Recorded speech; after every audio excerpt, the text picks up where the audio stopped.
गुलबर्गा शहर के James hospital में एक कोविड पेशेंट लड़की के बलात्कार के प्रयास में जेम्स हॉस्पिटल के एम्बुलेंस ड्राइवर पिंटो नामी व्यक्ति को गिरफ्तार किया गया। ह्यूमन एड वेलफेयर ऑर्गेनाइजेशन ने डीसी ऑफिस में चीफ मिनिस्टर ऑफ कर्नाटका को एक मेमोरेंडम दिया और डिमांड की कि लड़की को गवर्नमेंट की तरफ से कंपनसेशन देना चाहिए। आज ह्यूमन एड ऑर्गेनाइजेशन की जानिब से एक मेमोरेंडम दिया गया। चीफ मिनिस्टर ऑफ कर्नाटका को, हेल्थ मिनिस्टर ऑफ कर्नाटका को, होम मिनिस्टर ऑफ कर्नाटका को मेमोरेंडम दिया गया। इसमें हमने डिमांड की कि कल जो जिम्स हॉस्पिटल है गवर्नमेंट हॉस्पिटल, वहाँ पर एक बच्ची का रेप करने की कोशिश की जाती है, उसके ख़िलाफ़ ये मेमोरेंडम दिया गया है। इसमें हमने डिमांड की है कि उस जो बच्ची को जिसके साथ ये दुष्कर्म करने की कोशिश की गई, उनको 10 लाख रुपए कंपनसेशन देने का हमारा डिमांड है। और ये इतने बुरे हालात हैं जिम्स हॉस्पिटल के, अगर मैं पूरे उनके हालात आज सुनाने में बैठ जाऊं तो मैं समझता हूं 3-4 घंटे लगेंगे।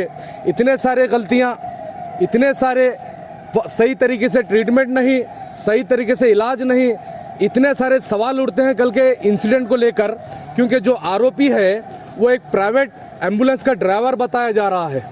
जबकि ये ऐसे केसेस हमें बहुत दिन से सुनने में आ रहे थे कि डेड बॉडी के साथ ऐसा दुष्कर्म किया जा रहा है, ऐसा लेडीज़ को छेड़ा जा रहा है। इस पे हमने सवाल करने पे सब चुप बैठे थे। वहाँ पर आपने बॉम्बर्स को लगाया है, पेशेंट के कोई अटेंडर को मिलने नहीं दे रहे हैं। पेशेंट जो बुज़ुर्ग हैं, जो उठ नहीं सकते, जो अपने हाथों से खाना खा नहीं सकते, उनके पेशेंट के अटेंडर हाथ जोड़ के रिक्वेस्ट करने पर उन्हें अंदर नहीं जाने दिया गया। तो ये रेपिस्ट कल इतनी रात को जिम्स हॉस्पिटल के अंदर कैसे चला जाता है? इसके जिम्मेदार कौन है? और ये जब ऐसे हरकतें वहाँ पर होती हैं तो उस टाइम पे ड्यूटी डॉक्टर क्या कर रहा था? उस टाइम पे स्टाफ ड्यूटी नर्स क्या कर रहे थे? वो लोग वहाँ पे मौजूद नहीं थे। हमारे हर वीडियो में बताया, हमने हर अपील की कि जिम्स हॉस्पिटल के अंदर जो सीसीटीवी कैमरे हैं उनको ऑन किया जाए। उनको जब बिठाने के बाद उन्हें ऑन क्यों नहीं किया जा रहा है? जब एक छोटा सा बिजनेस शुरू करते हैं तो वहाँ पे फोकस डालकर ये बात कही जाती है कि आप सीसीटीवी कैमरे बिठाएं। जब जिम्स हॉस्पिटल के अंदर कैमरे मौजूद हैं तो उन्हें क्यों ऑन नहीं किया जा रहा, उन्हें क्यों नहीं चालू किया जा रहा? इससे यह बात समझ में आती है क्योंकि आप जो अपनी ड्यूटी पूरी तरीके से सही तरीके से नहीं निभा रहे हैं, जो आपको घंटा आधे घंटे में जो विजिट करना होता है वो आप नहीं कर रहे हैं, ये आपकी चोरी पकड़ी जाएगी। इस वजह से आप वहाँ के कैमरे ऑन नहीं कर रहे हैं। देखिए, ये जो रेपिस्ट है, ये जो रेप करने की कोशिश किया है, मैं नहीं समझता कि उसका ये पहला अटेम्प्ट है, क्योंकि वो रोज़ दारू पीता है। वहाँ के लोगों का कहना था, कुछ लोग अपनी इज्जत को डर कर ये बात सामने नहीं बोले हैं। कल ये बच्ची चीख कर चिल्लाने पर, पूरे वार्ड के लोग उठने पर ये बच्ची अपने भाई को बुलाकर बोली है। जब ये वाकया हमारे सामने आता है, ह्यूमन एड ऑर्गेनाइजेशन की टीम, गुलबर्गा एनजीओ फेडरेशन की टीम स्पॉट पे मौके पर पहुंचकर पुलिस को बुलाकर जब ये कंप्लेंट दर्ज की जाती है, अगर ये कॉल गुलबर्गा एनजीओ फेडरेशन के लोगों को अगर कल ये कॉल नहीं आता था तो मैं नहीं समझता था कि ये भी वाकया हमारे सामने आता। इससे भी वहीं मूछा जाता था, इसे भी वहीं छुपाया जाता था, क्योंकि ये लोग अपनी इज्जत बचाने के लिए, अपनी झूठी शान बचाने के लिए ये केस को भी वहीं दफन करते थे। ये कोविड पेंडेमिक के अंदर इतने सारे लोग परेशान हैं। मैं कहता हूं ये वार है, सीधे वार है। अगर एक बम ब्लास्ट भी होता है, एक आतंकवादी अगर ब्लास्ट करता है तो उसमें सिर्फ जान जाती है। इस कोविड-19 के अंदर लोग तो मर रहे हैं, बेहिसाब लोग मर रहे हैं। साथ ही साथ कोई अपनी प्रॉपर्टी बेच रहा है, कोई अपनी गाड़ी बेच रहा है, कोई अपने खेत बेच रहा है, सब अपने कारोबार बेचने पे लगे हैं। जान भी जा रही है पैसा भी जा रहा है, और साथ ही साथ नौबत तो ये आई है कि आज इज्जत भी चली जा रही है।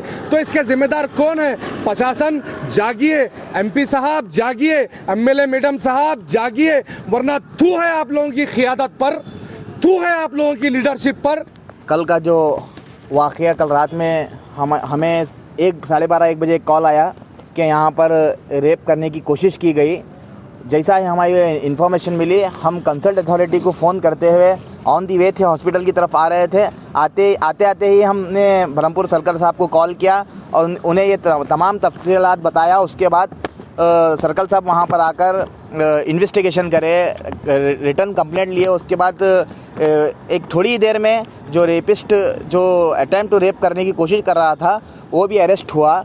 तो अब हमारे जो डिमांड्स हैं honourable chief minister of Karnataka से, हॉनेबल मेडिकल एजुकेशन मिनिस्टर से, honourable chief secretary of Karnataka से और डिप्टी कमिश्नर ऑफ गुलबर्गा से जो हमारे डीसी मैडम हैं उनसे भी हम ये गुजारिश कर रहे हैं कि फ़र्स्ट ऑफ ऑल जो लड़की विक्टिम है उसे 10 लाख रुपीस विक्टिम एक्ट की थ्रू कंपनसेशन देना चाहिए, और जब तक ये इन्वेस्टिगेशन पूरी नहीं होती उसके घर वालों को पुलिस सिक्योरिटी देना चाहिए, क्योंकि ये एक कोविड पेशेंट है, कोविड पॉजिटिव पेशेंट के साथ ऐसा हो रहा है। जबकि आईसीयू में शिफ्ट है, आईसीयू में एक बाहर आईसीयू गेट के बाहर एक गार्ड रहता है, गार्ड के बाद उसको अंदर जाने का जब परमिशन मिलती है तो वहाँ पर गार्ड क्या कर रहा था, रात में सिक्योरिटी स्टाफ क्या कर रहे थे, इतने सवाल इतने क्वेश्चन रेज होते हैं ये मामले के ऊपर। ये कोई मामले एक छोटा वाकया नहीं है। यहाँ पर हमने डीसी मैडम को ये कहना चाह रहे हैं कि और चीफ मिनिस्टर ऑफ कर्नाटका से ये डिमांड्स की है कि विक्टिम को 10 लाख रुपए दिया जाए, उसके घर वालों को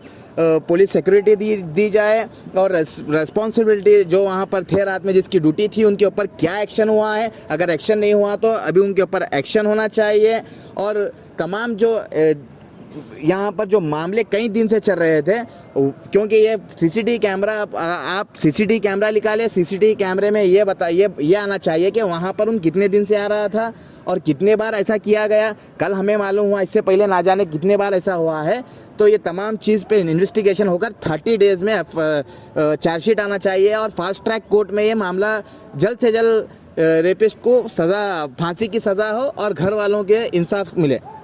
जैसे कि इससे पहले जो चिंचोली का हाल ही में जो केस हुआ था, इंसिडेंट हुआ था पिछली बार, वो केस को ह्यूमन राइट ऑर्गेनाइजेशन और सैयद मजहर हुसैन एडवोकेट साहब ने उस केस को फॉलो अप करके वो चिंचोली के जो विक्टिम है उसको फांसी दिलाए थे। उसी तरह मैं सैयद मजहर हुसैन एडवोकेट से गुजारिश करता हूँ कि वो इस केस को भी फॉलो अप करके सेम उसी तरह उनको इंसाफ दिलाइए, उनके घर वालों को दिलाइए, और जो कंपनसेशन जो मांग की है उसको पूरा करिए। और बाउंसर्स वगैरह जो भी एडमिनिस्ट्रेशन है वहाँ पर के जो इंचार्ज हैं वो सीरियस लेके ड्यूटी करें।